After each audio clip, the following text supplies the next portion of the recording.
Good morning, good afternoon, good evening, whatever time of day it is that you're tuning in, thank you for stopping by.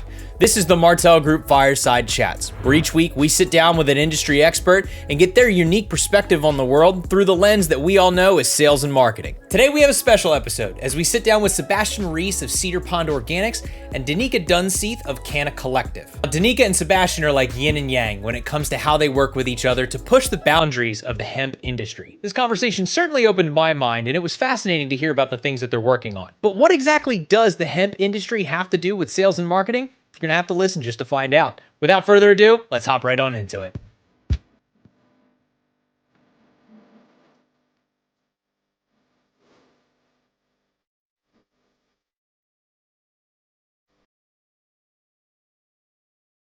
Hey everyone, welcome back to the Fireside Chat with the Martell Group. I am your host, Chris Davis, and I'm so glad that you've tuned back in, whatever platform you're tuning in on. Thank you guys so much for joining us.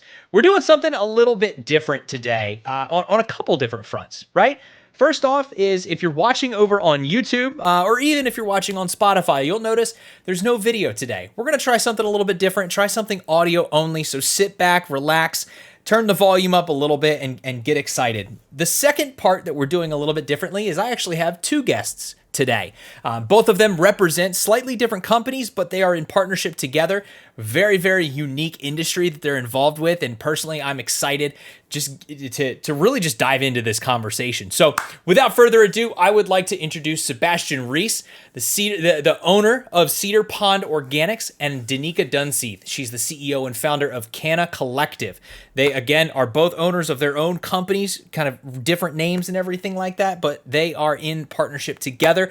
I will let them tell a little bit more about that in just a second. But first, Sebastian, Danyka, welcome. So glad to have you guys here. Thank you so much, Chris. We're happy to be here. Yes, thank you very much, Chris. Love it, love it. So I'm excited to get into the conversation and start diving into, your guys' perspectives as owners of your own respective organizations and everything like that. Kind of get your perspectives on how you've built things, how you're in partnership and all that jazz. But I don't want to get too far ahead of myself. If we could, whoever would like to go first, and I do not want to pick favorites, I'd love for you guys just to tell a little bit about yourselves. Who you are, what you do, maybe a little bit about your organizations, just so we can set a good baseline and tone for all of our listeners out there. I love that. And actually, I will let Sebastian go first, but I will preface it with how Sebastian and I came to work together. Love it. We were completely on other ends of the spectrum, but happened to work together in agriculture. So that's something that I do want to touch on this conversation.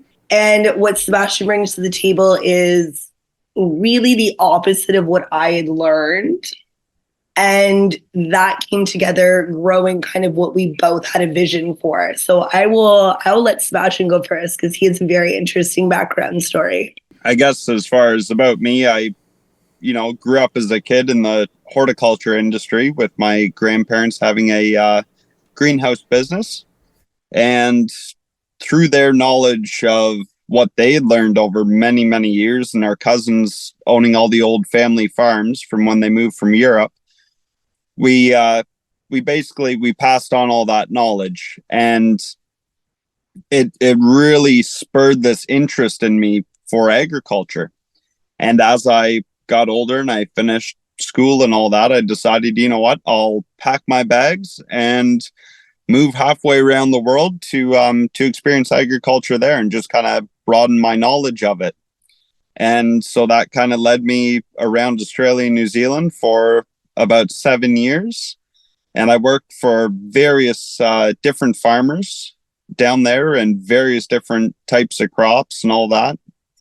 And it gave me a really good understanding on the global reaches of the agricultural market and how different markets around the world will actually affect your own. So basically, the easiest way to explain that would be if India had a bad harvest or a harvest that wasn't as good as they had hoped for, say, chickpeas, that would then take Australia's chickpea price and drive it up because they're on opposite growing seasons. So to fill that need in the world for the amount of chickpeas consumed by people in various different forms, then it increases your price, right? Basically that whole supply and demand. If you have an excess of supply, then, your demand isn't going to be as great and the prices will go down.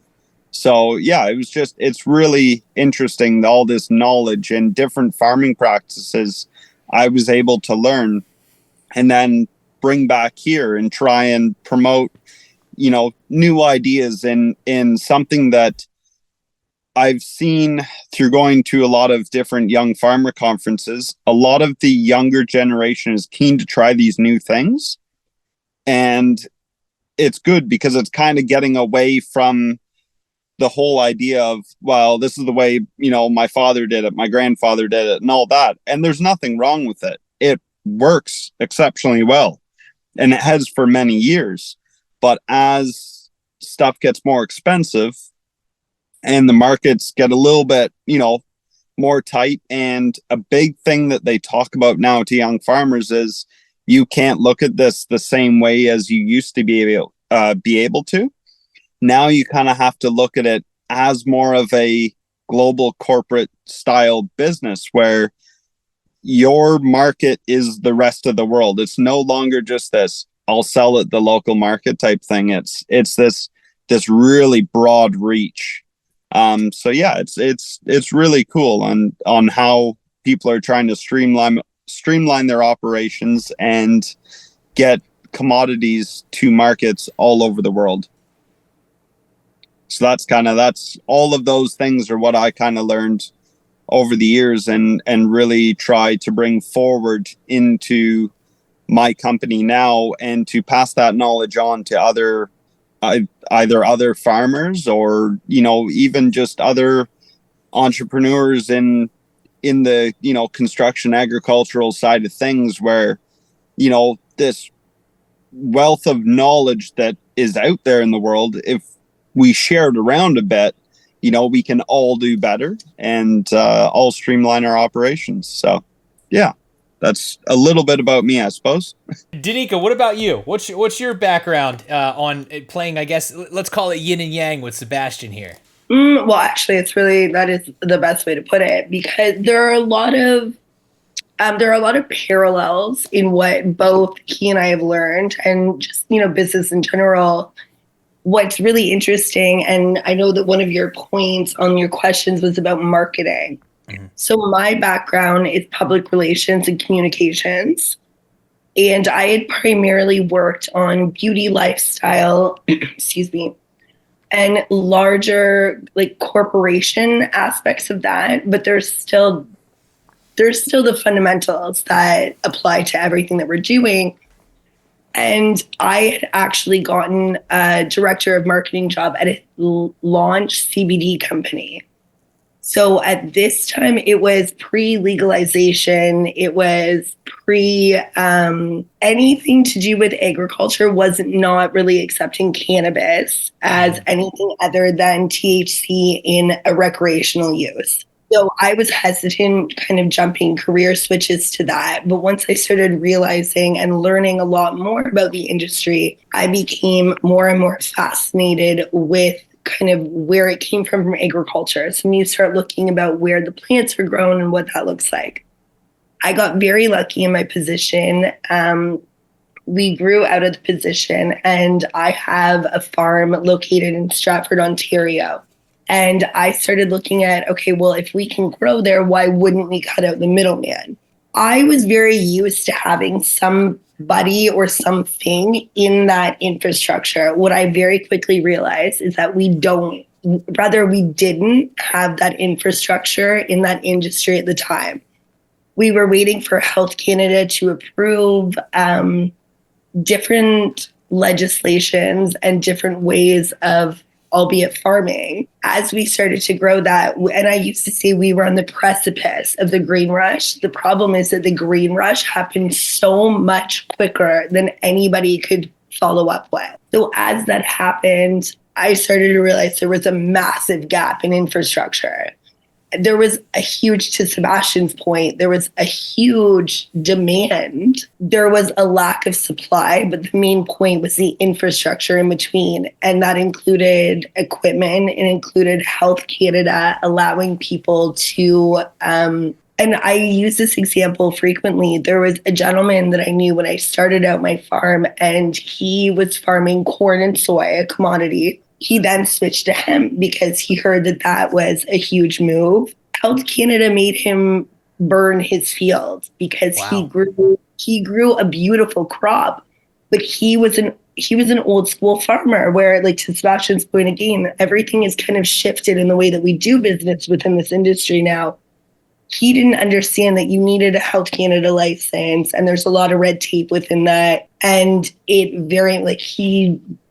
was not happy, and it was unfortunate. But the more, again, circling back to Sebastian's point, the more that you educate farmers, the more that you educate, especially new farmers like myself, like, this is not what I grew up in. This is not what I had aspired to do. But the more you learn about it, the more you realize how incredibly important it is, but also how important it is to know about what that red tape looks like and what that's going to set you back or move you forward. So when you have somebody like Sebastian who grew up in that, and you have somebody like myself who studied marketing and business, that's a really good synergy to understand that now farming has come a long way, and it's not the old school way that we have typically done it. So we're moving forward in that. And another thing that we were exploring, and I think anybody who is farming, I think, should explore a sustainable way of farming. So now Sebastian and I are working on hempcrete buildings. That's a next step. So what my concern was, when you're going for CBD, and we're not seeing high yields of percentage in CBD in Canada yet, but when you're going for that, we then have the biomass. And the question was, well, what do you do with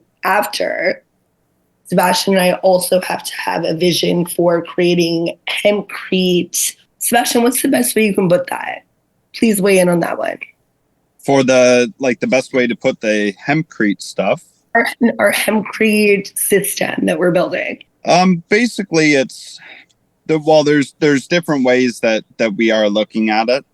But basically it is using hempcrete in place of, say, like bricks or blocks and all of that type stuff.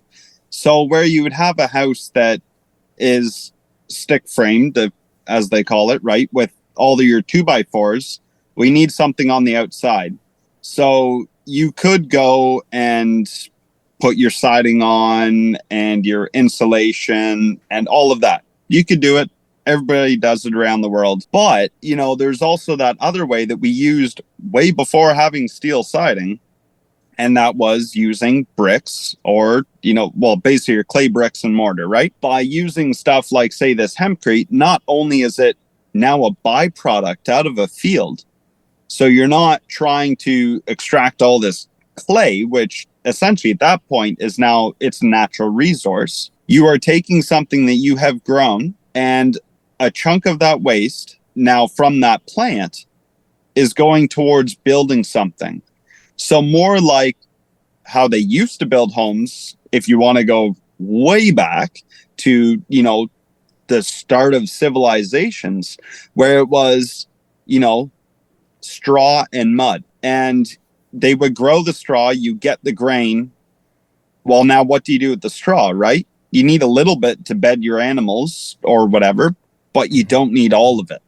So when they take that, obviously build their houses, and it worked fantastic for them.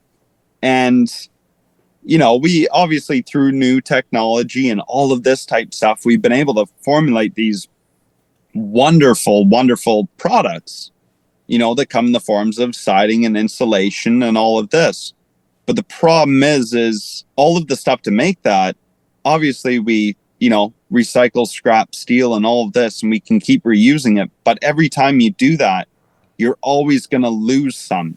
You don't have the same amount you started with, right? Through obviously steel siding rusting away or aluminum siding corroding away and all that.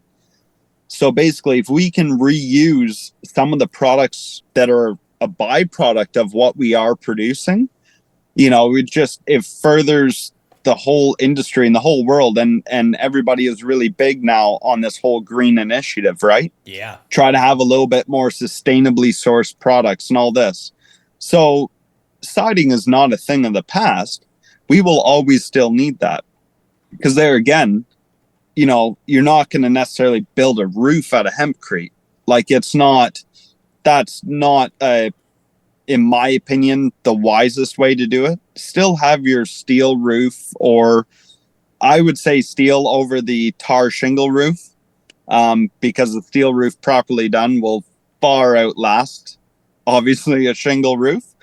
But it's one of those things that if you can help it in a small way, in a small area, it can have a really big impact over a broad scale. Because if you take away the siding on the side of the house and only use it on the roof, well, hey, now you're only using twice that siding. So by the time you get a bunch of houses done, you could have twice the siding still available for more building as you would have had you sided it with, say, steel, right? So it's much just that principle of, instead of wasting what we have as a byproduct, why don't we use it? So it's just being smarter about the approach and in how we live our lives, basically. Wow, there's so much to unpack just with not only just between your introductions, but also kind of talking about this hempcrete product, or even just using it in different ways to create, just like you said, right? Whether it's sustainable building materials or reducing waste with the green initiative, there's so much to unpack there. And honestly, like, it gets me really excited hearing this sort of stuff, because I have an interest in it. And I know we talked previous to the recording and previous to the podcast, and just a little bit about my background in sustainability and whatnot. So I get really jazzed up, and I could sit here and spend hours probably talking about it, but we don't have that much time. But I do kind of want to start breaking down some of this stuff here, because of how much you guys are yin and yang, right? Sebastian, you've got your background in agriculture, in the process behind the growing and everything like that. Danyka, on your side, it's more on the marketing. I think you said public relations, if I recall correctly.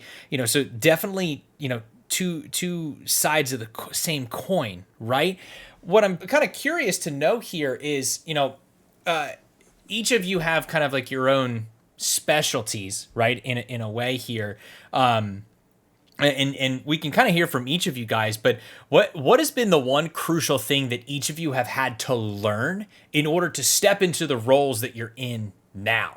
If that makes sense, have you had to learn more? Danyka, for you, are you trying to learn more on like the ag side that Sebastian knows? Or are you trying to step out and learn more on like the sales side, or the process side? What's that look like for you guys? So respectfully, Sebastian, I'll go first on this, because I feel I feel truly that I've had to learn more on that aspect. I took over the farm and I did it alone. I had no idea about this, and I grew 50-ish acres.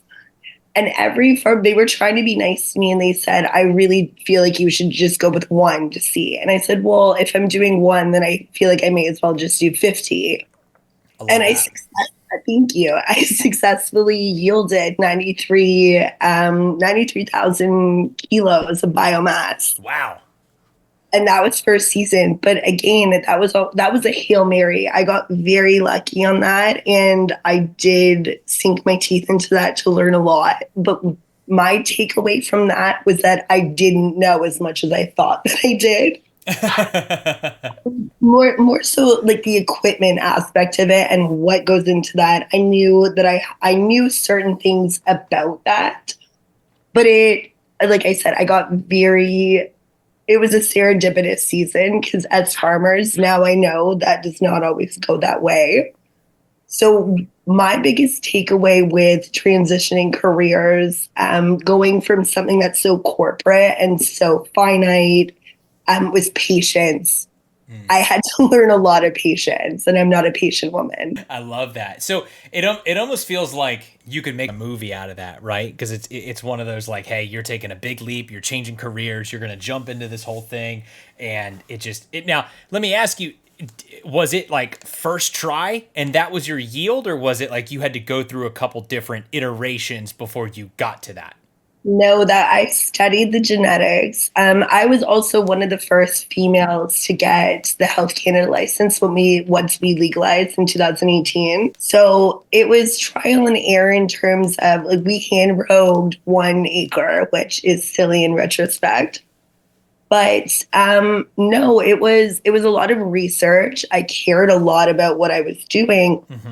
Then to your point, like the yin and yang, when I had gotten into business with Sebastian and learning more about that, it was more of what equipment works here, what doesn't. We were lucky with the farm that we had decent soil, but that was a huge, I would say the biggest transition was having to be patient about things like that, because I'm used to if you have the date and you have the finances, let's do it. Mother Nature does not wait for you. Got it.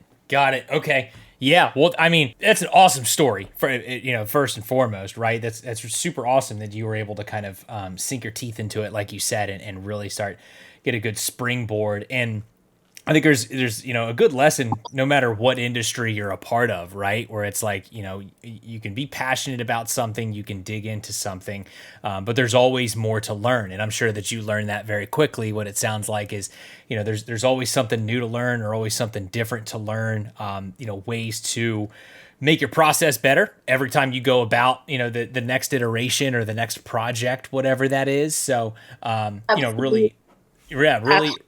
The biggest thing on that one as well, after we did a successful yield, I became even more fascinated.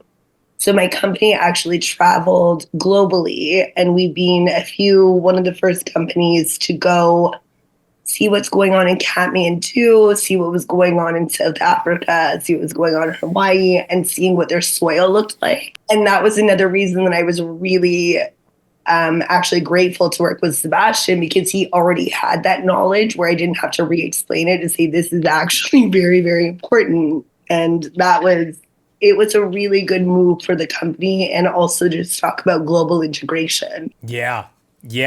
Now, Sebastian, I want to flip this over to you because I'm curious. You mentioned the background in agriculture. And being just kind of aware and kind of knowledgeable on agriculture in general is what it sounds like. I know you had a couple different specialties that you worked with. I think you mentioned in your family and stuff like that. Did you have an interest in, what Danyka was doing before you met her? And that's kind of what created that connection? Or was it you met Danyka, found out what she was doing, and were like, I'm bought in because this sounds awesome? How did that journey happen for you? So it's actually, it's a bit of a funny thing. I've always tried to push boundaries. That's it's just who I am. Well, actually, there was a guy that had the perfect line for it, right? And I don't know if you're a big racing fan, but Michael Schumacher said many, many years ago, records are there to be broken. Yes. Right. Love it. And so that's something, no matter what I did, if there was a record, I wanted to break it. I know I set a few different farm records when I lived in Australia. Most acres sprayed with a sprayer, and in 2 weeks, and it was pretty astonishing, I'll tell you. I didn't sleep much, but I slept for about 3-4 days after that. Just the cost of doing it. But well, and even yield records as well. We ended up having a fantastic year. One of the years that I was down there on a farm, it was an incredible year. Every crop that we grew, except for the cotton, because the cotton was irrigated, it was kind of, you could count on it. Your fluctuation in yield was pretty small because you chose the conditions. But with all the dryland stuff, I know we broke every record they had, and by quite a bit. So it was pretty astonishing. But because of obviously me wanting to do that, I've always looked for new approaches in the world, and that kind of stems back to even my great grandfather. He was always wanting to create new things and invent new things, and it really pushed him, and it helped out his company as well. He had quite a large construction company, and he was able to actually help Cedar Rapids Crushing out of Michigan there, design their rotary drum crusher. He had one of their crushers there that he had bought, and he redesigned the whole thing, rebuilt it, sent it back, and said, "Hey, you can have the design if you give me 3 more." And so they gave him 3 more just like it, and they carried on with that design, and it's helped them out in where they are now. So it's just kind of that whole growing up around it. I always wanted to push the boundary myself. And I actually, cool little story here, at the age of, I think I was about 15, 16 years old, I actually started trying to produce and do all the science and everything else behind sustainable fuels. Okay. Yeah, 15, 16, I had this vision. I wanted to do it, and I pushed. Unfortunately, it was a great idea and it would work. It's just, as far as a large scale, it's not super feasible. I think people need to consume a lot more citrus before that's possible. But it was an idea, right? And so even when I lived abroad, I had a good friend of mine. He's big into all this, green building stuff, and he was in the building industry. He did a lot of the earthquake proofing of all the old buildings in Wellington, New Zealand, because down there you'll get an earthquake about at least once every 2 weeks generally. Some of them are obviously really small, but then back to, I think it was 2011. It was 2011, 2013, something like that. There was that big earthquake in Kaikoura, New Zealand, that unfortunately did a significant amount of damage, and some people lost their lives and everything. And it was very tragic, but it really helped them push to, make these old buildings a bit more safe in an environment where you're going to always have earthquakes. So he was into that, and him and I got chatting many years ago, and yeah, we kind of stumbled across the idea of this hempcrete, and so I started working on it. I don't know how many years ago that'd be now. It'd be 6 or 7 years ago now that we started, kind of looking into it and all this type stuff and talking about it. And then, yeah, obviously when I moved back here, and then I ended up meeting Danyka through a mutual friend of ours, that, yeah, it was like, well, perfect. Here's somebody else that is building a company trying to do this as well. So, better 2 people working at it and putting their heads together than just one. Yeah. It seems like, just hearing both of you talk a little bit, not only here, but also when we got a chance to meet a couple of weeks ago, it seems like this industry is becoming very collaborative. The agriculture industry seems very collaborative, just in general, and especially from what I know, because I grew up around it myself. But it seems very collaborative, where you guys are kind of in this together, and the ultimate goal is just to help share knowledge, help each other out, make sure that everyone has an opportunity to grow, everyone has a seat at the table type thing. Is that pretty fair to say, about the industry from your guys' perspective? Oh, for sure. And the one thing, so obviously networking is a massive thing in agriculture. The other thing that I noticed, and thankfully, there again, Danyka having traveled all over the world, and she has the network that she has developed in this industry. I noticed, especially with anything to do with hemp or any of the cannabis industry, it is a real network focused business where your opportunities come from who you know. And you can kind of, you can throw something out there, but it might not get a nibble unless you know where to go. So it's definitely, it's a really big thing of networking being key in a niche market, right? Yeah. Yeah. Now, Sebastian, from your perspective, I'm curious, Danyka came into this industry, and had a lot to learn on like the ag side and had to study a lot, whatnot, had a marketing and PR background. From your side, I'm curious to know what's been the biggest, tool or set of skills that you've had to learn from your perspective, in order to kind of, start working with a lot of people, or to really dig in and kind of grow what you're working on, with Hempcrete and all that other stuff. So the biggest thing I would say that I had to learn was government regulation. Okay. And because there again, coming from standard farming, I know I can buy the seed, I can grow whatever crop I want to grow, and I can take it to market and sell it. So I can just take it down the grain elevator, get a contract signed, all that. Perfect. I can sell it. Not a problem. But as soon as there's all the red tape you have to hop through before you can even grow it, Sure. they before you can even think about growing it, they want you to have that paperwork. It's just one of those things that it's very, very government regulated. Mm-hmm. So that's definitely the biggest thing I've had to learn is, well, every step, well, they want to know about it. And it's like, okay, well,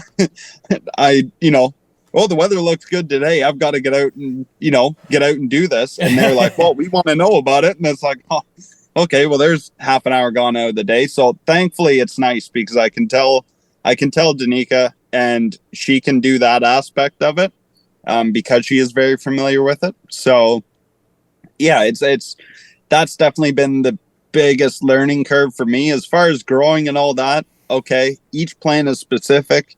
You just kind of have to learn the specifics to it. But when you're already used to doing it, it's not that hard to learn. It's all the red tape, which there's definitely a bit of.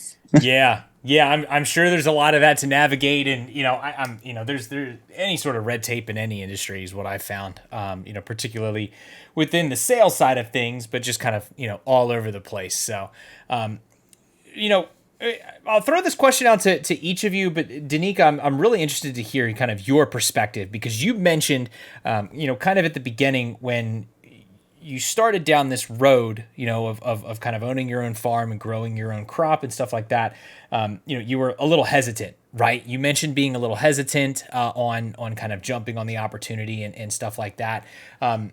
The industry, from my perspective and things that I've heard, there's a lot of taboos around it, right? There's a lot of people that, probably only view it as like a recreational thing, right? The cannabis industry is very recreational. Not a lot of people probably understand what you guys are working on and the applications of what you guys are working on and stuff like that. So I'm curious to know how you guys are or what you guys are doing to kind of overcome those taboos, right? What are you doing to, kind of help people out or educate the public or really just kind of forge a path that shows people that there are so many applications behind what you guys are doing with the crops and with the yield and everything like that? No, that's a great question. And I'm grateful that you brought that up. And I was saying before too, like to the yin and yang point, it is like, and that even is parallel and synonymous with both marketing and agriculture. And that's where I think people aren't understanding how big of a business that's becoming. And even from a public relations standpoint, it's becoming a huge thing. And I noticed that you did make a speaking point about how we're changing the conversation, and it leads into that. For instance, Sebastian comes from like pure, no, I wouldn't say purely, but very much a strong agricultural point. I come from a very business corporate point, but both of us were able to look into that. And I know that it was frustrating for both of us, but we've both been really conscious and really successful in changing the conversation. For instance, we've traveled, we've visited Canadian spots that are specifically working on Hempcrete, but we've also spoken to both of our perspective. For instance, corporate, and they're like, well, why do we care about agriculture? well, this is why it's relevant. And from Sebastian's point, well, why do we care about corporate? Well, this is why it's relevant. But then focusing more so on the actual soil and all of that and what that means. So kind of breaking that down. Changing the conversation has been difficult, especially since legalization. But I remember it was an older, mid-50s, delightful woman. We were having our first conference for industrial hemp. That's another thing that I just want to quickly touch on your podcast. So cannabis, it's a difference. We're not growing THC. We're growing industrial hemp. There's a dramatic difference in that. Sure. And this woman was at a coin collection conference across the conference hall. She's like, oh, what's the difference? And I was like, wait, you know how citrus is citrus? And she's like, yeah.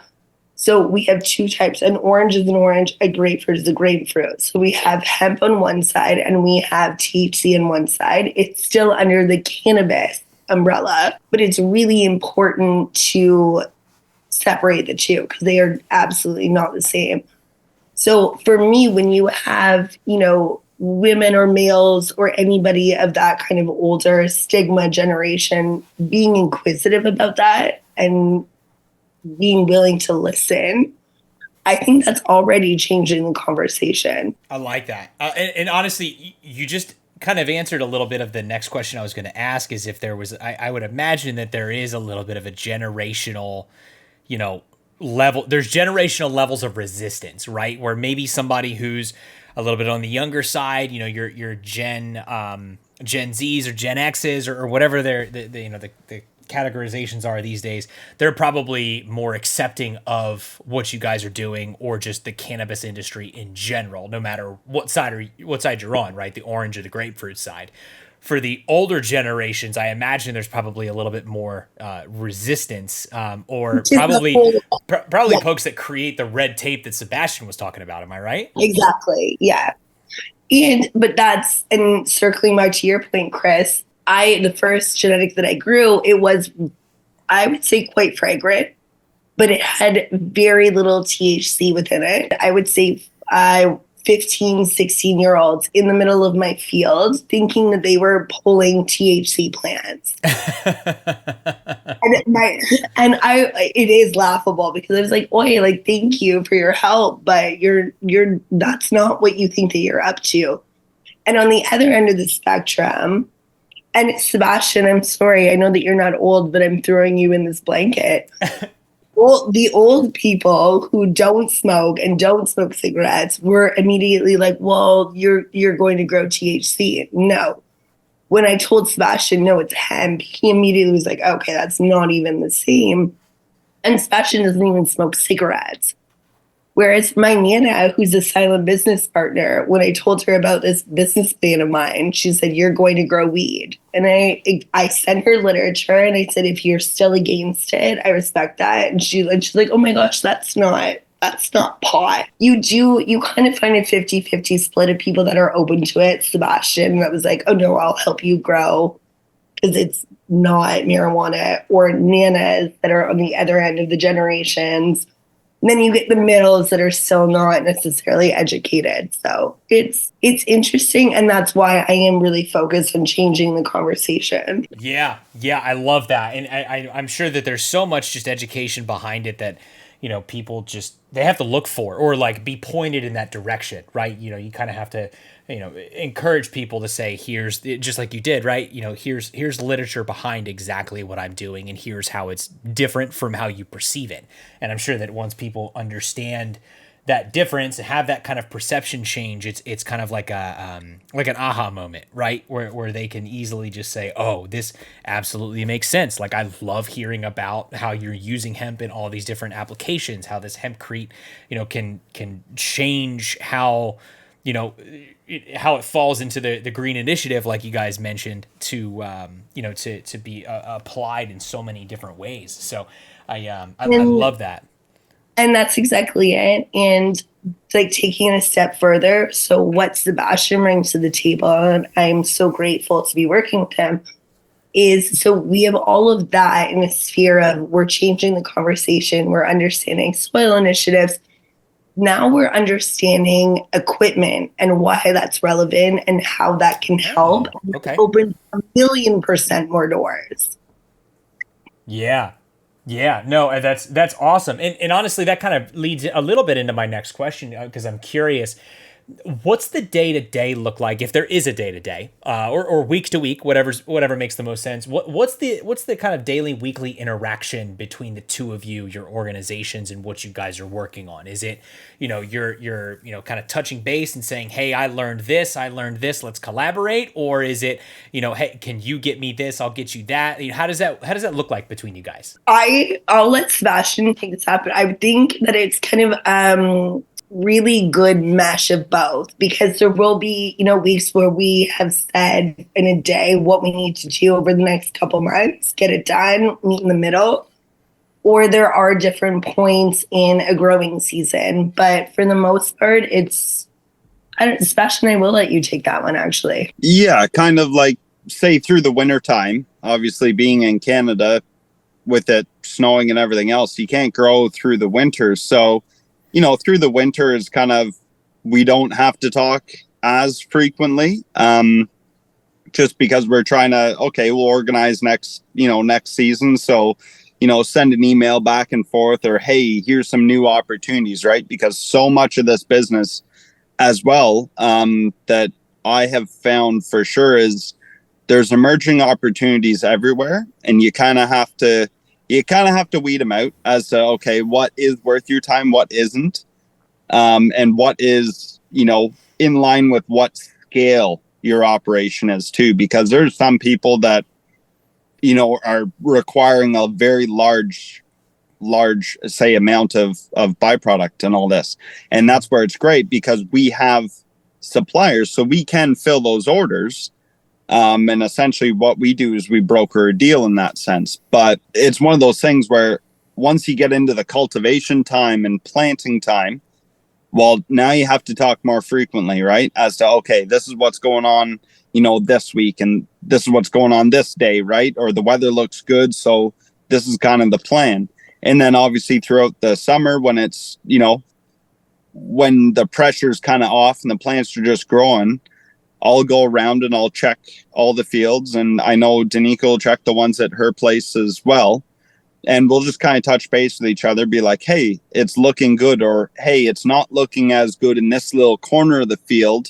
We can figure out exactly why. And I know, obviously, we ended up with a lot of rain at the start of the summer last year and kind of end of the springtime. We got dry. We had a really wet patch. And then, and it kind of got dry again. And with Danyka's farm being on a hill, we noticed, everything on top of the hill is starting to go maybe a little bit nitrogen deficient, because all the minerals are washing down in the groundwater underneath the soil to the bottom of the field. So the bottom of the field grows incredibly well. And then the top is just that, it's stunted just that little bit from what everything else is. So it's one of those things where when we have to be communicating all the time, we are. And, there's points where we just kind of go and do our own thing, and then touch base every, say even once a month or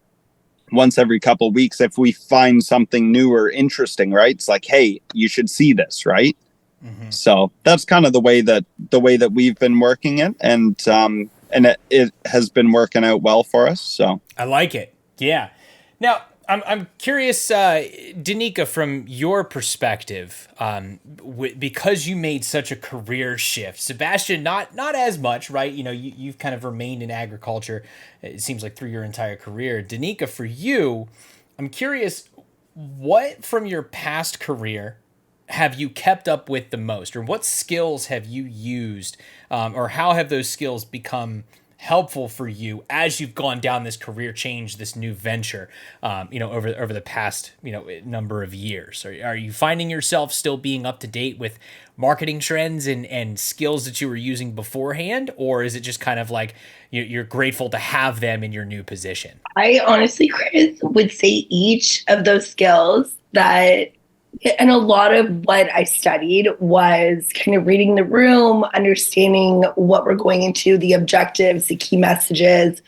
So, and that's like circling back to your question about how marketing is involved in this. That very much carried over. Sorry, and I would say each and every one of those skills. Gotcha. Okay. So you're kind of finding yourself day in and day out, just, keeping everything, keeping your axe sharpened is what I typically like to say, right? You're kind of staying up to date with things and, apply. I love what you said about reading the room and understanding objectives too. I think that's a really, really big one that, frankly, we've never really touched on the podcast.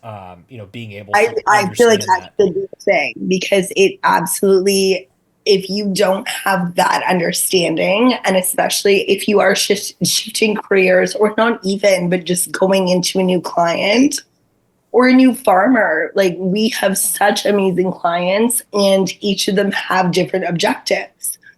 Some of them don't want to spend 10 years doing this. That makes the most amount of sense. So what is it that you're up to? Read the room, make moves that way. That's where Sebastian comes in and okay, this is the equipment we use. This is how we can do that for that, I guess, like time period, for lack of a better term.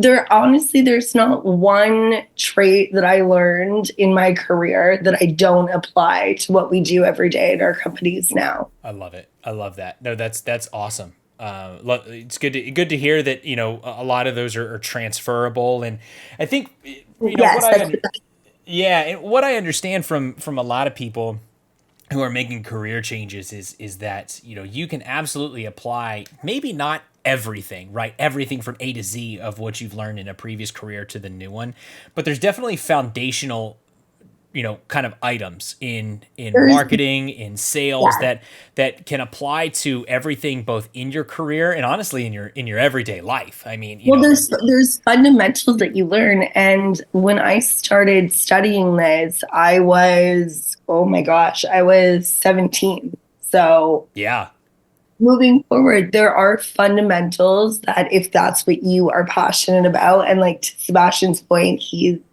it worked so well that he's passionate about agriculture, and now I am in the sense of learning. But otherwise, with the marketing and the communication, that's something I don't think that farmers discuss enough. There has to be that sense of communication because each season our commodity prices change. sure. And Sebastian, you know this. Yeah, I think that's huge, and I think that all ties back. This is like a cyclical thing, right? It all kind of ties back to you guys being yin and yang because there's always something to learn from each other.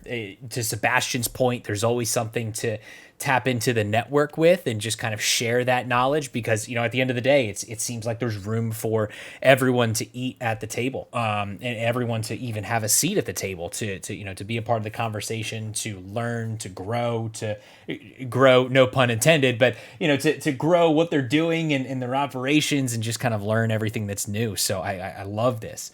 I know we are kind of slowly coming up on time here, maybe a little past time. I've just been so interested in this conversation, and there's so many other routes that I can take. So, we might have to do a little bit of like a reunion tour in a couple months because I would love to hear how the development and how the hempcrete is going. I'd love to hear about what you guys are working on and everything like that. But I don't want to sit here for 2 hours, and eat up everyone's time. So, just to kind of prepare to close us out a little bit, I want to give each of you the floor for maybe like a minute or two. I like to ask all my guests this question because it's kind of a good way to tie some things off. From each of your perspectives, right? Whichever portion of what you do you'd like to touch on, I'll give you guys the floor. But I'd love to give you guys each of a kind of an opportunity to answer the question of, if you were to give advice to somebody who is looking to step either into your field, whether it's agriculture or marketing or, bioscience or, hemp, sustainable materials, all of that sort of stuff that you guys kind of have your hand in. What sort of advice would you give to somebody? How would you advise somebody to either get started, to jump into it? What would you kind of tell them to look for? Anything and everything in between. Whoever would like to go first. I genuinely love that question. Then, Chris, do you remember when you asked what would have potentially been embargoed and what we could speak about? Sebastian, do you want to talk about our two upcoming projects? Yes, for sure.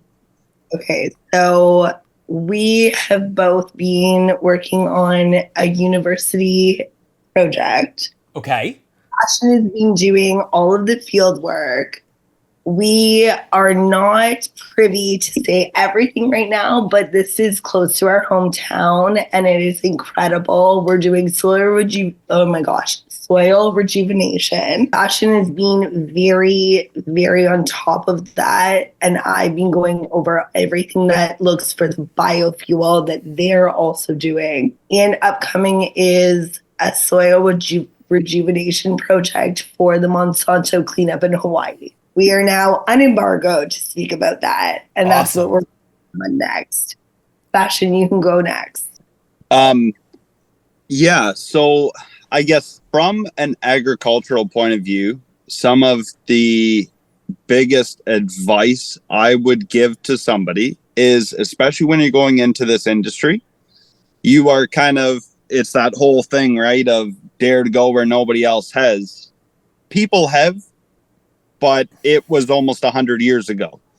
So it's like you're restarting it, right? And you're starting from the ground up again. So I guess one of the biggest parts of advice I would give to somebody is to always have that tried and true method to fall back on. So when you're going to plant it, if you have 100 acres, maybe don't plant 100 acres if your next year's worth of meals are counting on that.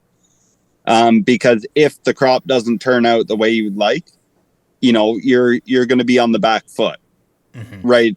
Throughout the season and right at the end of the year. So it's one of those things where crop rotation is a big thing. And I know I have been massive into it, especially in New Zealand, and that is regenerative agriculture, right? So companion planting and everything else.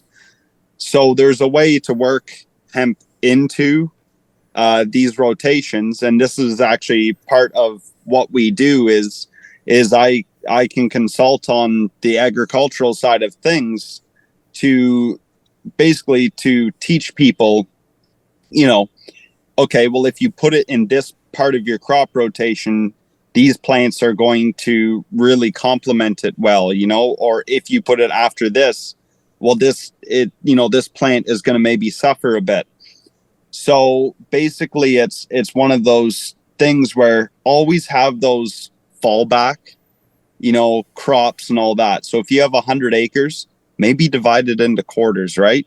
So you have 25 acres of each thing, and maybe you want to put hemp in there, perfect. Or even if you want to do, say, 33 acres of, hemp, say, and beans and corn, because those beans and corn are going to sell every year.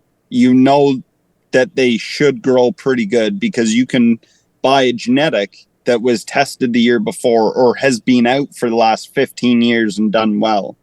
So it's basically that'd be the biggest piece of advice I could give to people, would be definitely have your fallbacks, but try something new, because you know what? It may work really well for you, and it may now complement your future crop rotations and, the future that you want to take your company in, right? Honestly, my last piece of advice for that would be to ask questions. You genuinely, if you're switching careers, leave your ego at the door and do not be afraid to ask questions, because it's a cliche, but there are no silly questions. Ask questions. If you're passionate about it, keep going, because I promise you'll figure it out. I love it. I think that's such a perfect way to kind of round this out, because there's just so much So much knowledge between the two of you. And like I've said a couple times, right? I'm sure that we could spend hours just kind of diving down the rabbit hole. We touched on the CO2 emissions and the Hawaii project and the monthly. Oh, there's so much. Yeah, and that's why I say I think a reunion tour would just be awesome here. And I'm sure that everyone out there listening would love to kind of hear the development too, because there's so many different angles we could go down. But for the time being, we're gonna get ready to sign things off here.